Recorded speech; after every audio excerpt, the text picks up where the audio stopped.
Good morning and welcome to all of you on this wonderful, sunshiny, for now anyway, Easter morning. And so join us and have a little faith on this Easter morning.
Hey, welcome everyone.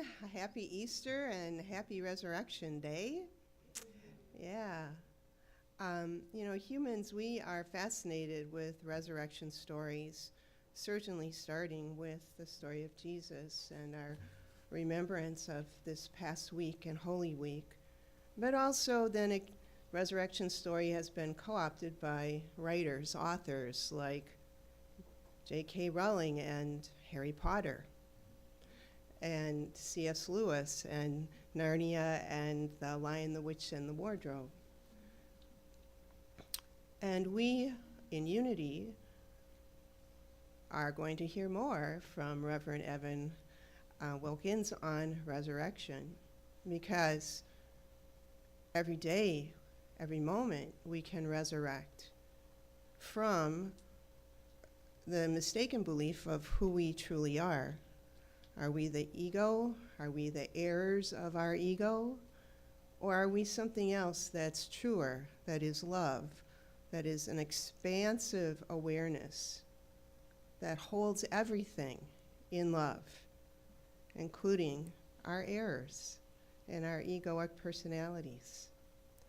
So, I want to share a poem that I discovered by Wendell Berry, the Kentucky farmer, who's a poet and a conservationist. And when he was a boy, he helped his neighbor farmer, Owen, with farming, and for decades they would work together on their farm, or respective farms. And it's kind of curious, and last week Emily talked about her grandson, Owen, and this week we're going to hear about Wendell Berry's friend, Owen, who died at the age of 54. And this elegy is actually 9 minutes long, and I've condensed it by 50%. So you're going to be hearing a 4-minute poem here. And I apologize to all the Wendell Berry fans for doing that to his poem. But it starts out in Wendell's voice. I passed through the lens of darkness as through a furrow, and the dead gathered to meet me. They knew me, but looked in wonder at the lines in my face the white hair sprinkled on my head. I saw a tall old man leaning upon his cane, his open hand raised in some fierce commendation, knowledge of long labor in his eyes. Another, a gentler countenance, smiling beneath a brim of sweaty felt, in welcome to me as before. I saw an old woman, a savor of little things, whose lonely grief was the first I knew, and one bent with age and pain, whose busy hands worked out a selflessness of love. Those were my teachers, and there were more, beloved of face and name, who once bore the substance of our common ground. Their eyes, having grieved all grief, were clear. I saw one standing aside, alone, weariness in his shoulders, his eyes bewildered, yet with the newness of his death. In my sorrow, I felt, as many times before, gladness at the sight of him. "Owen," I said. He turned, lifted, tilted his hand. I handed him a clod of earth picked up in a certain well-known field. He kneaded it in his palm and spoke, "Wendell, this is not a place for you and me." And then he grinned. We recognized his stubbornness. It was his principle to doubt all ease of satisfaction. "The crops are in the barn," I said. "The morning frost has come to the fields, and I have turned back to accept, if I can, what none of us could prevent." He stood, remembering, weighing the cost of the division we had come to, his fingers resting on the earth he held cupped lightly in his palm. It seemed to me then that he cast off his own confusion and assumed for one last time, in one last kindness, the duty of the older man. He nodded his head. The desire I had in early morning and in spring, I never wore it out.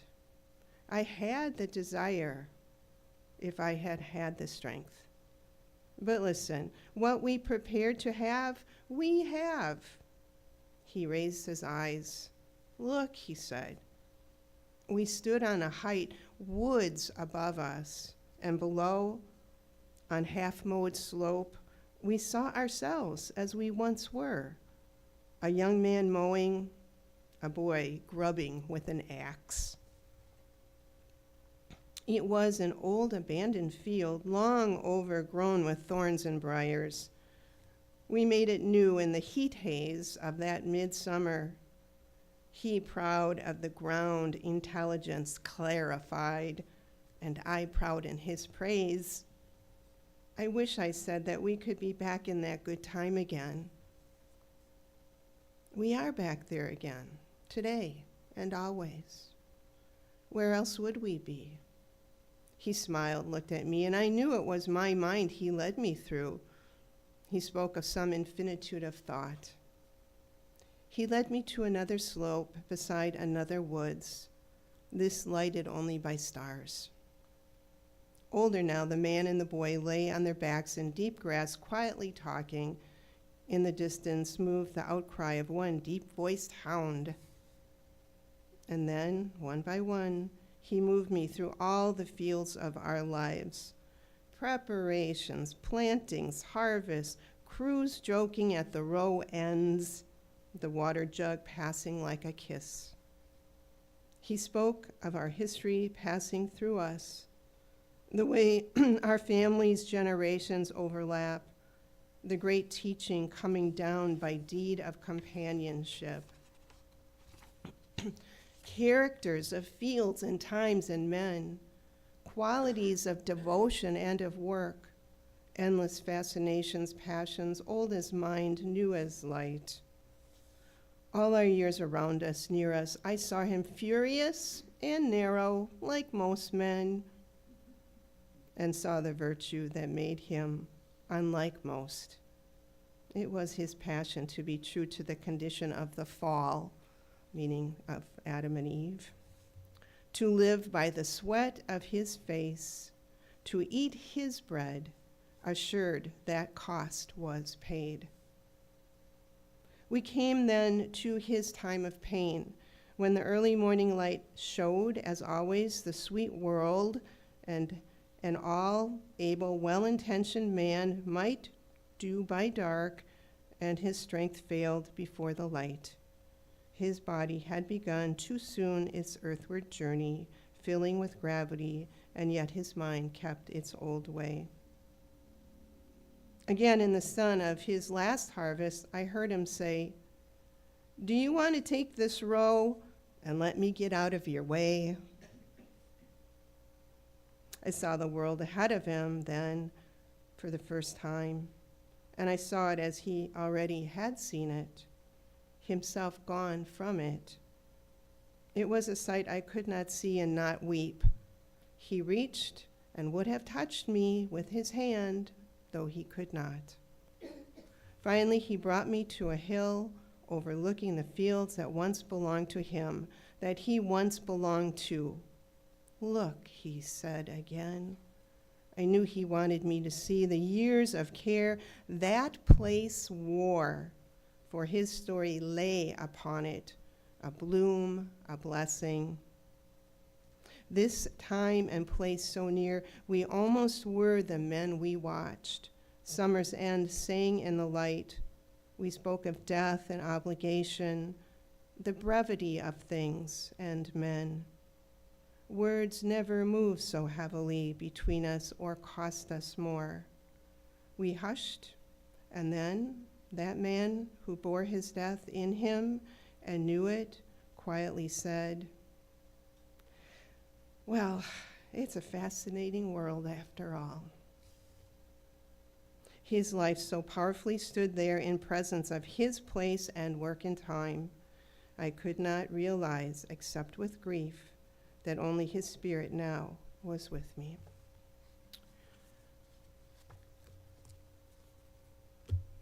So, happy Resurrection Day.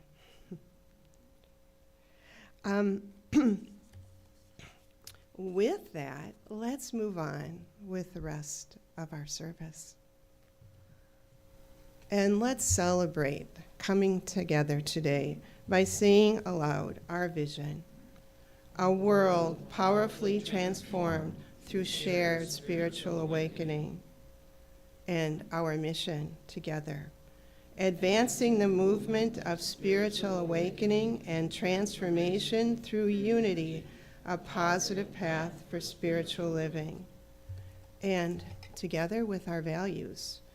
Abundance, acceptance, community, diversity, integrity, joy, and love. And we do celebrate our children by saying together, Unity of Appleton sees the divinity in all children and nurtures their unfolding spirituality. And today, our daily word, Easter calls me to new life. Easter is the dawning of hope and the promise of resurrection and new life. Today, I celebrate the victory of divine love, new life, and the resilience of my overcoming nature. Everything is made new through the dynamic power and glory of the Christ within me. I am freed from fear and limitation. I release them into the radiant light of the risen Christ. I am lifted up with the resurrection of Easter into a new awareness of life. My heart and soul are transformed by the living spiritual truth that nothing is impossible with God. My heart feels full as I embrace the power and grace of this new life. The message of Easter blesses me today and throughout all the seasons of renewal. I rise in the knowledge that life never ends. As I celebrate the glory of Easter, Christ in me is risen. I am the resurrection and the life, in John. And let's speak this affirmation together. New life. Easter calls me to new life.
Song.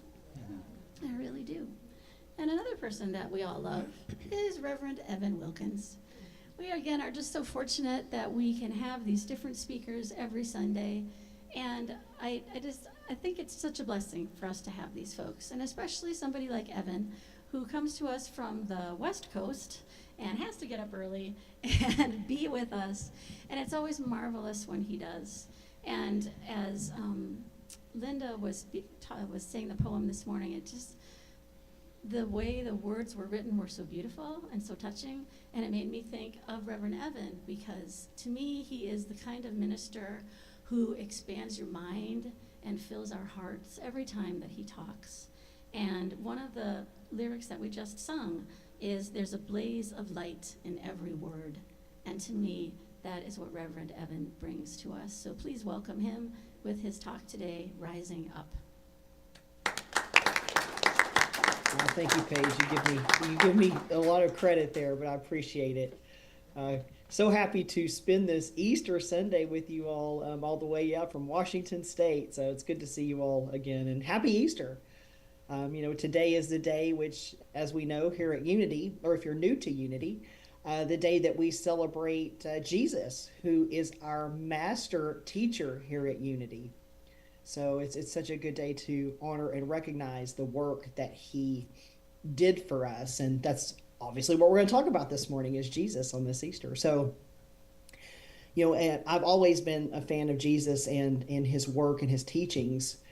I really feel that Jesus provided us with this excellent guide, this excellent blueprint for how to live this truly great spiritual life. He taught, he laid the blueprint for peace, kindness, empathy, and love, with love, of course, being the greatest of all. And really, Jesus proved to us that he didn't discriminate on who he loved or who he practiced love to and for. I kind of look back at Jesus and kind of read a little bit about, I wish the Bible went more into his life, all the way from childhood up to, when he finally left this earth. But unfortunately it doesn't. So we kind of have to fill in some of the pieces. But I feel that Jesus was just this really great hippie of his time. He traveled around, he taught to the masses. He didn't ask people where they were from. It probably came up in general conversation, I would imagine. Hey, Frank, I'm from here. Where are you from? But the good thing about him is that he didn't base his affection for people on that factor. And I sometimes find it odd that, I think back about how some religions treat women the way that they do, because, Jesus was out in the field ordaining women, and I feel that he was just this just all around probably great guy. But other than really showing us or providing us with a guide on how to live a great life, I feel that he also did something else that was wonderful and is one of the reasons why we celebrate him and use his teachings so extensively here at Unity. It's because he taught us how to lift our consciousness, rising to the occasion, if you will. So if we think about it, we really think that very few people become an expert in something without practice, right? Linda mentioned, a couple of authors when she opened the service this morning. I'm going to mention Stephen King because he's one of my favorite authors. But let's take Stephen King, for instance. I doubt he just picked up a pen and instantly became a best-selling author. It more than likely took years of practice before that happened. Or we can think about Olympic athletes. They have coaches for a reason. Most of them weren't born with ice skates, skis, or the ability to pole vault the way that they do to gold medal standards. They practiced, and they did it over and over again, and they probably fell many, many times. But the key thing here is that they didn't give up. Many of them probably still fall during their practice, but what they don't do is give up. They continue to practice no matter how many times they fall. In spirituality, if we think about it, is really much the same because it takes practice. It takes falling over and over again, but also knowing that we can pick ourselves up at any time. We dust ourselves off and we just get back into it. We just get back into the game. I'm currently taking Spanish lessons from a teacher who lives in Merida, Mexico. And he's just so patient and so kind with those of us in his class. Anytime we make a mistake, he tells us, he's like, hey, view this as an opportunity. An opportunity how to get it right the next time. And he always tells us, he's like, through these mistakes is when people are going to correct you. And this is how you are going to learn. And I feel that Jesus taught us the same. It's difficult to walk around in this higher state of consciousness without practice. Because it takes practice, and it also takes practice even to begin to recognize when we have fallen out of that higher state of consciousness. Because, of course, first it takes an awareness to recognize when we have fallen out of that higher state of consciousness. But then from there, we can begin our practice of lifting ourselves up into not only that higher state of consciousness, but living from that place. One thing to note is that you may also hear higher consciousness referred to as Christ consciousness, especially when referring to the teachings of Jesus here at Unity. And oftentimes at Unity, we will use those terms interchangeably, but they really are the same, higher consciousness or Christ consciousness. But in John 14:2 of the Bible, Jesus stated, he said, "In my Father's house are many rooms. If it were not so, would I have told you that I go to prepare a place for you?" Now, obviously, some of us here can interpret that verse in different ways. But one thing here at Unity, one of the things we encourage is to approach the Bible from a metaphysical perspective. We don't take it literally, we approach it metaphysically. Now, we have metaphysical classes at Unity. We have metaphysical books and study guides. We also have the Metaphysical Dictionary, which was written by our co-founder, Charles Fillmore. Now, the thing I want to say about these books and even the Metaphysical Dictionary is that they're meant to be tools to assist us. They aren't meant to interpret the Bible or other spiritual teachings for us.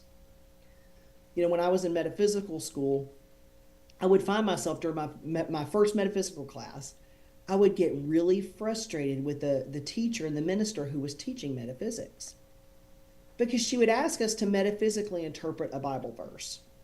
So I would pick up the Metaphysical Dictionary and I would start to thumb through it and I would use it to complete the assignment. And then I would turn it in. And she would send it back my way and say, no, that's not right. How would you interpret this? And I would grow really frustrated because I would tell her, I would be like, but Reverend Carol, the Metaphysical Dictionary says this. And she would challenge me again. She would say, no, Evan, how do you metaphysically interpret this? And it finally hit me. She was wanting me to metaphysically interpret it as what it meant to me. Not the Metaphysical Dictionary, not Charles Fillmore, not anyone else in that moment but me. So I read this passage in John, and I interpret it as Jesus meaning that he has prepared a place for us so that we can also live just as Jesus did. Live from that higher consciousness, that Christ consciousness that he lived from. And then I believe he taught us how to do it. So it's probably not going to be a revelation here to anybody today when I mention that the Christian belief system is based on the words of Jesus. You know, and I fully believe that to practice Christianity means that we live as Jesus taught us to live.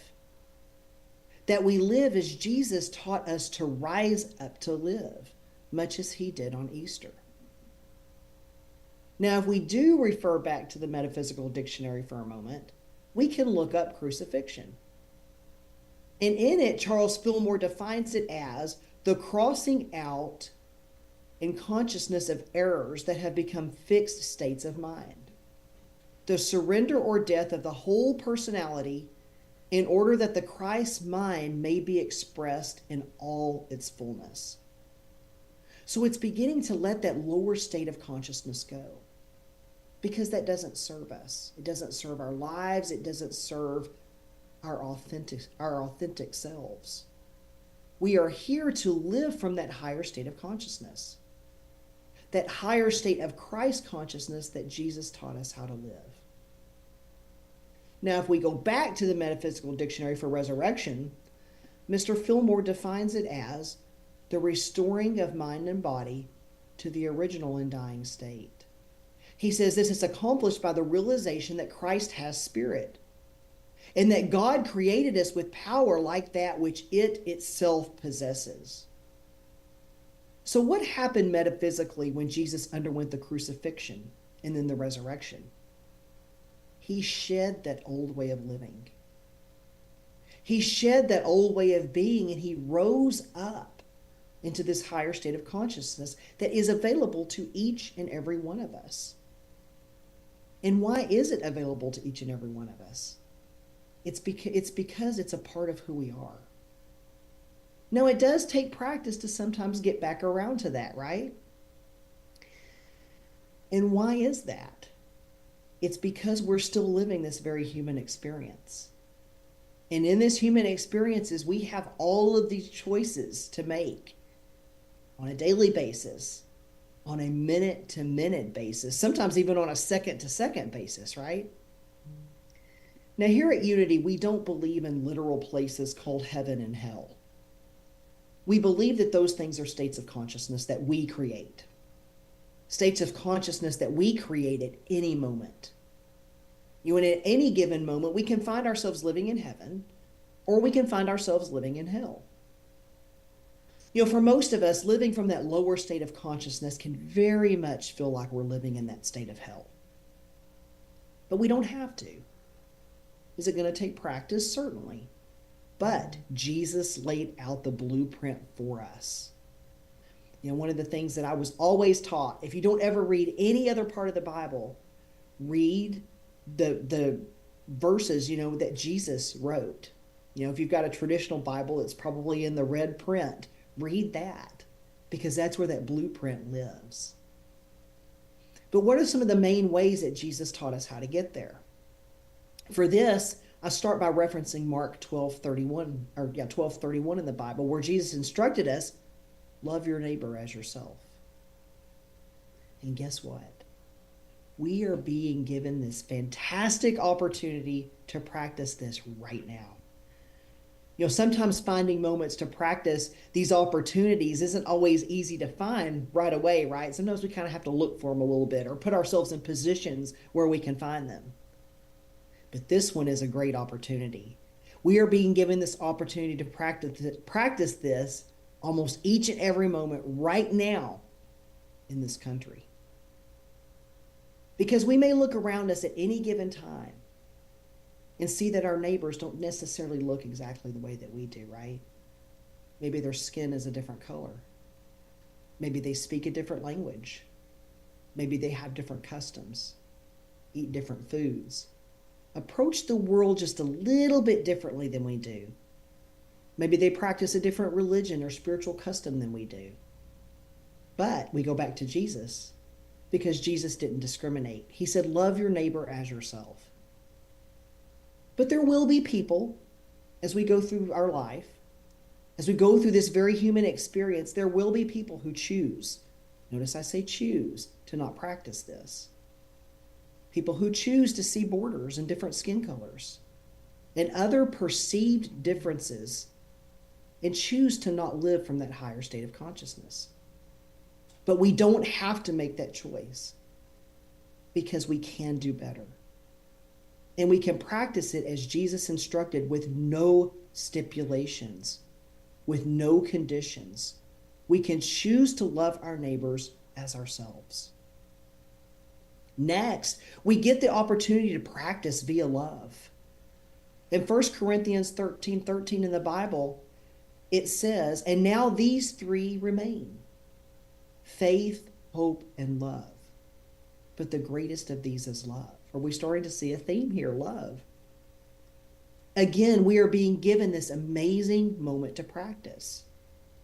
And it can be hard to love sometimes when we see sometimes this negativity, for lack of a better term, or I initially thought of the word nastiness, for lack of a better term, that is taking place all around us.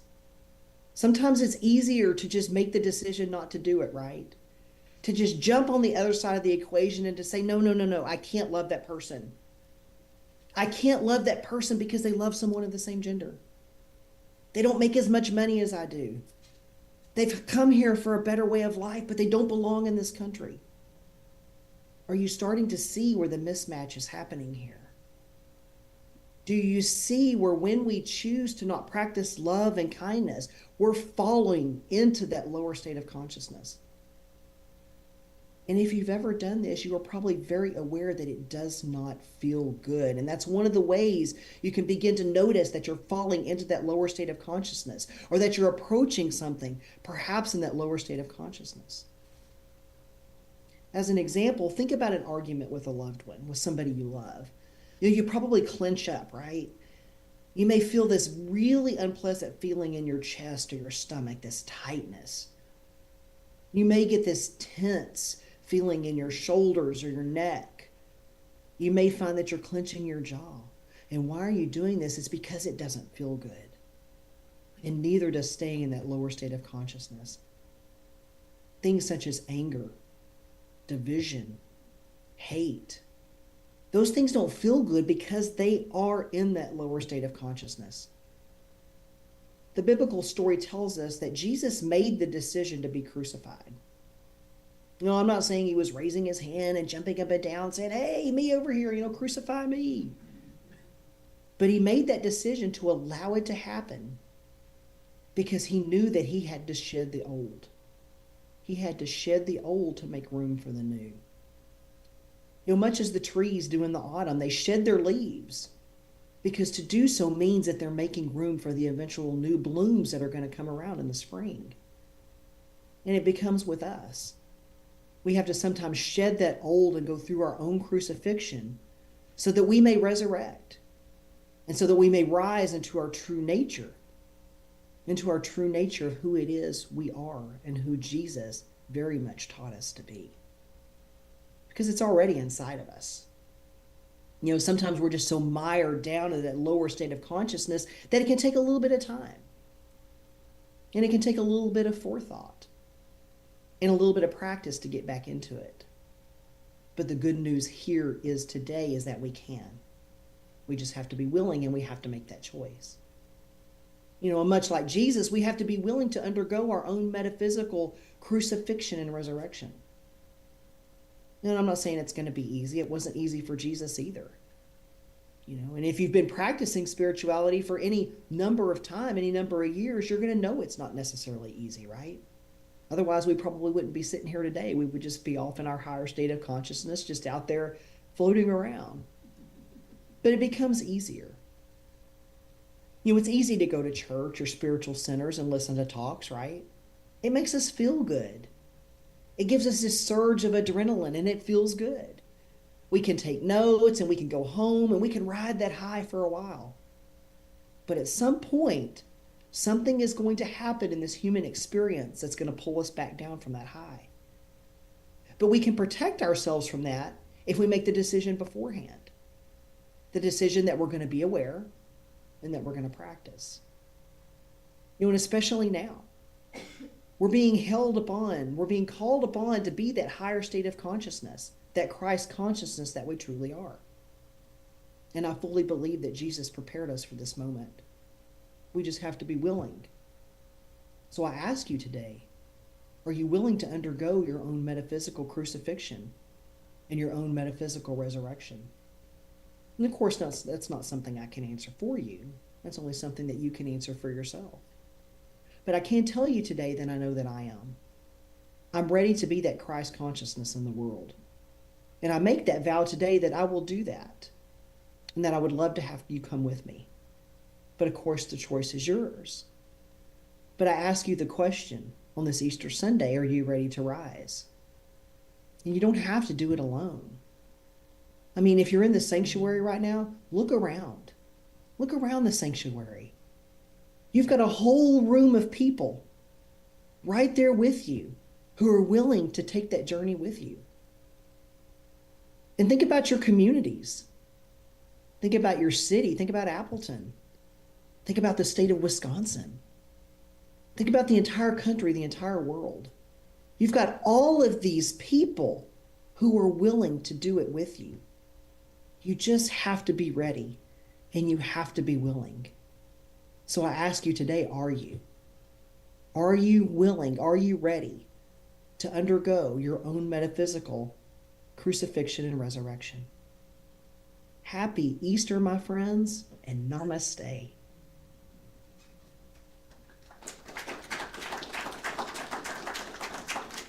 All right. And now we are going to prepare for our meditation. So as they're getting the music ready and everything, let's just go ahead and start to close our eyes. And let's just relax. Let's ride that high for a little while. And we're with people that are willing to take this journey with us. It's Easter Sunday. We're thinking about Jesus. Let's just take that moment, just feel that surge of adrenaline right now, the joy of the day. Let's just breathe. Let's just say, we are here now. We are this Christ consciousness. Let's just breathe, and with each cleansing breath, just let that flow through us. Let's think about that joy that we had this wonderful teacher, Jesus, just come lay this out for us. Let's just celebrate this moment on this Easter Sunday. Let's just breathe for a moment.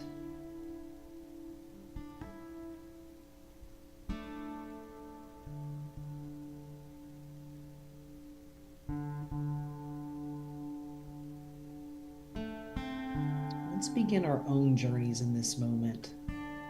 Just a mini crucifixion in this meditation, if you will. You might be feeling some tension in your body. Some of that lower consciousness, that ego that's mired in that lower consciousness that doesn't want to quite let it go. Let's give ourselves permission to do that this morning. Let's find that spot where we're feeling any tension. And let's just breathe into it. Let's envision every breath we take, breathing into that spot where we feel tension. And then when we breathe out, let's let it go.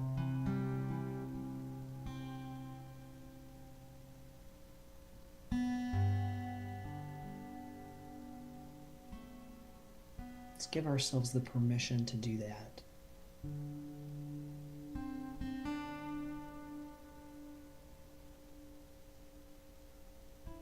Letting any tension go. Let any thoughts that keep us down in that lower state of consciousness, just letting those thoughts go.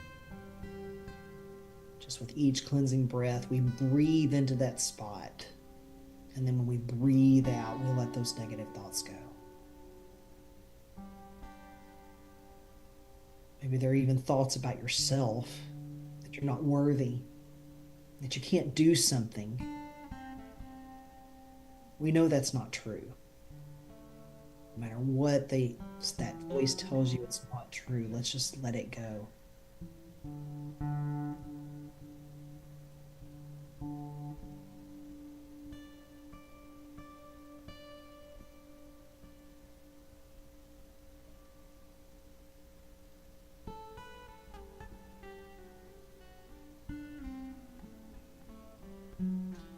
Any negative thoughts about other people that prevent the love that Jesus taught. Again, let's just breathe into that and let's just let it go.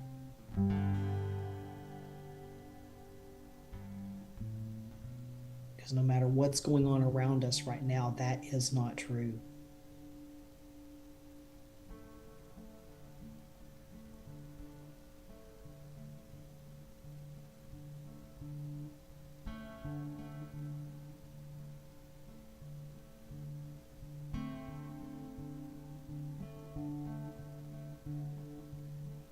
And each time we release something that doesn't serve us, we leave a space. And we need to fill that space with something that does serve us. So let's do that with love today.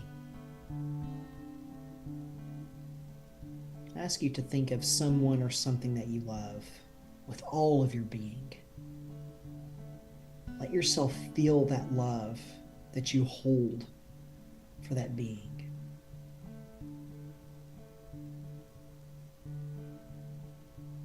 Feel how wonderful that feels and how fiercely you feel that.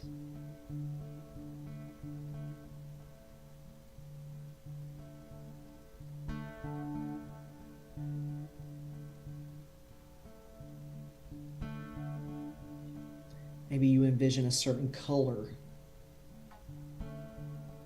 Maybe it's a certain person, a certain animal, beloved pet. Hold on to that for just a moment while we're here today.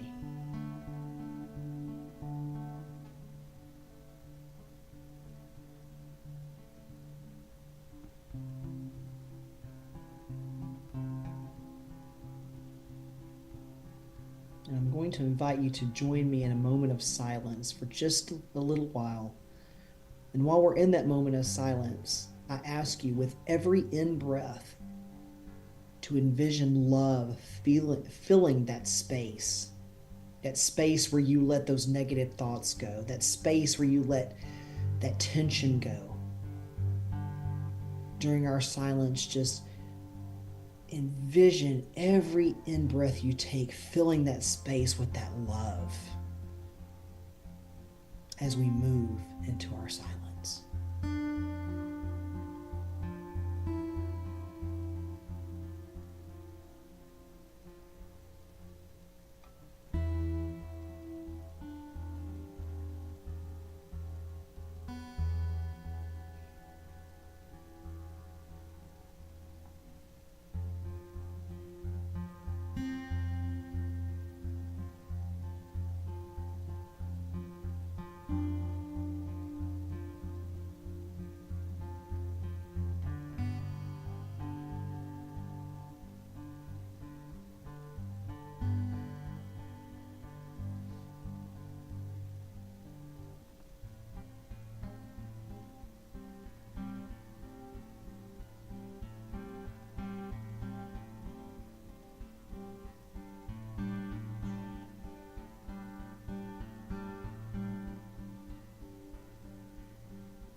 begin to bring our awareness back into the space that we're in. I invite you to not leave this exercise here when you go home today, or when you turn the service off if you're tuning in virtually. Anytime you feel that you're slipping into that lower state of consciousness and you hold that awareness that it's happening, how about you just stop, even for just a moment, and to just practice breathing, locating where that negativity is in the body, and just letting it go with the breath, filling it instead with love. Going back to the words that Jesus taught, that love is the greatest of all.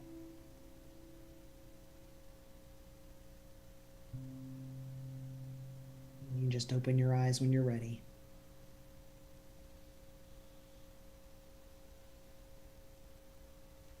And with that, I bid you all a very happy Easter. Stay safe. Sounds like you're getting some sun there in Appleton.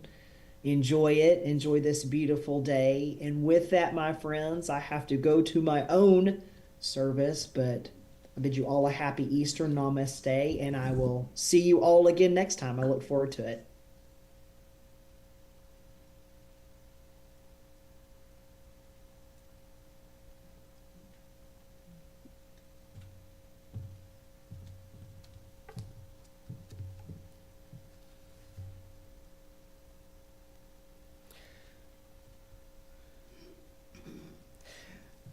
So if you haven't had enough prayer and meditation already, here's a little more. And regarding affirmative prayer, which is different than when we petition, God, please help me, or give me this or that or the other thing, but it's to know the truth of what is. And as Evin has shared with us, the truth of our consciousness, our Christ consciousness. So if you care, you can close your eyes again and let go of thought. And notice your awareness without thinking.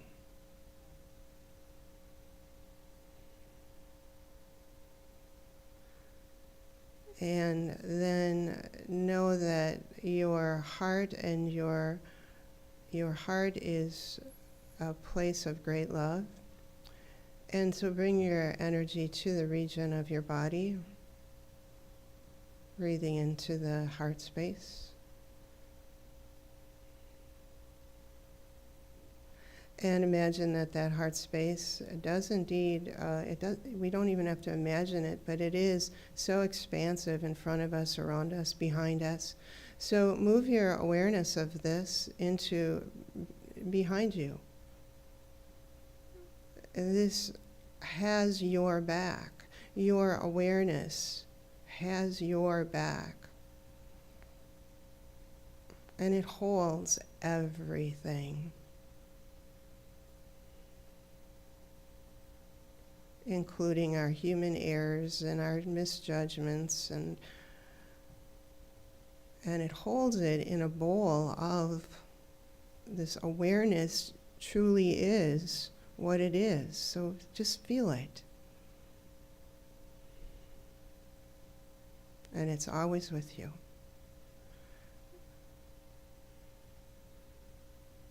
And we can resurrect to it in every moment. And perhaps with practice, be there more and more and more and more. And so it is. And thank you for sharing and coming together here in this room. And when you're ready, please open your eyes. So we'll move on to the next. And we have an affirmation of our prosperity. And I think I'll start with this. If you could speak aloud together. Unity of Appleton is alive with the energy of spirit in the flow of divine abundance and radiant with unlimited possibilities. And our celebration of giving and receiving, and if we could say that together. Divine love in and through me blesses and multiplies all that I am, all that I have, all that I joyfully give and willingly receive. I give in love, and I trust God as my source.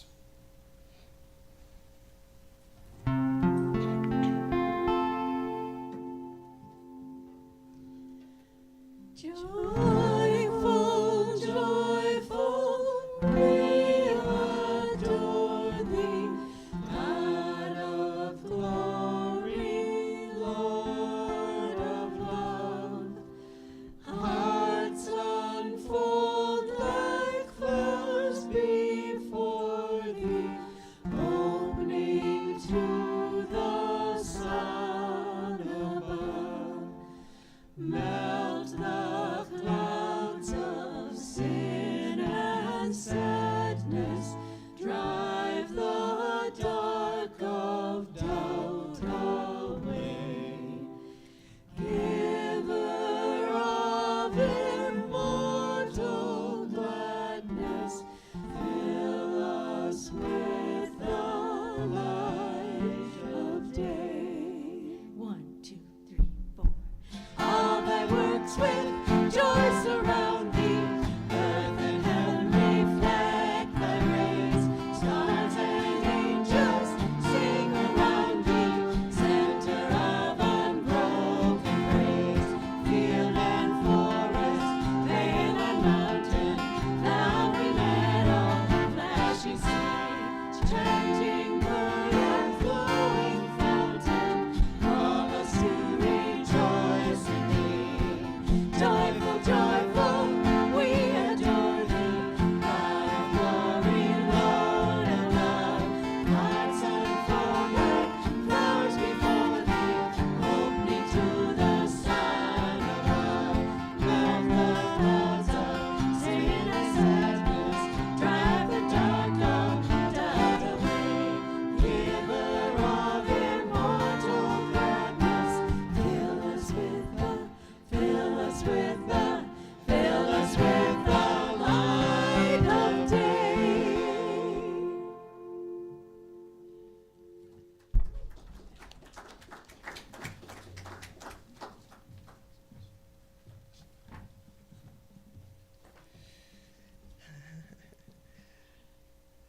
We are grateful for our ascension, our resurrection into the truth of who we are, and we share these gifts with others.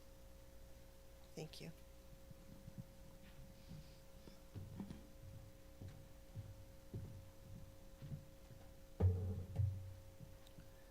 Such a pretty purple slide. It's a spiritual color. Announcements, please. Yeah, Happy Movie is going to be here this Tuesday at 6:30, so come around 6:15. The Earth Care and the events team, we've teamed up. We're going to have some popcorn, some nice healthy sparkling waters, and some discussion on the research on happiness, from the people who study this. And they're not just studying depression, they're actually studying happiness and how it's created. And I think it'll be a nice discussion afterwards. Please ask your friends and neighbors to come too. Okay, thank you. Next slide. I think our last meeting is this Wednesday at 1 o'clock here. And it's been a really nice journey through this Lenten season, so thank you. Spiritual discussion on the 12 powers, Thursday, May 1st at 1 p.m. and Thursday, May 8th at 1 p.m. Sign up for one or both, as the different powers will be discussed at each one, and the sign up is on the Connect and Serve table. Cool. grown-up coloring party, Saturday, May 3rd at 1, materials provided. So, you might think that coloring's not a spiritual thing, but it truly is, because it's very repetitive, it's very visual, and it's another way we can access something that we can't access if we're too much in our thinking, like on that hamster wheel. Okay, so have fun, come and color. All Unity women are invited to a ladies' lunch at Pullman's Restaurant Saturday, May 10th. We'll meet there at 11 a.m.